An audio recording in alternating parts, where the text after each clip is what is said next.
High বন্ধুরা, আমি গেছিলাম বাজারে একটু আগে। কি আনতে গেছিলাম তোমাদেরকে দেখাবো। এই যে ফুল মালা আর এই যে ফল, এইগুলি আনতে গেছিলাম। এইগুলি নিয়ে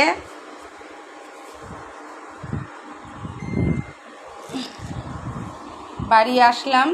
আর হচ্ছে গিয়ে দেখাচ্ছি কি এনেছি।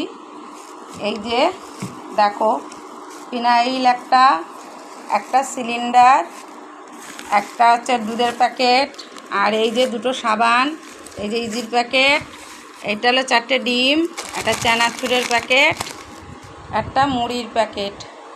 আমি নিজে পরীক্ষা করে দেখলাম যে কতক্ষণের মধ্যে বাজারটা করা যায়। তা আমি বেশিক্ষণ যাইনি, 20 মিনিট গেছি। যাই হোক, দোকানটা একটু ফাঁকা ছিল বলে ওই জন্য আমি তাড়াতাড়ি নিয়ে ফিরে চলে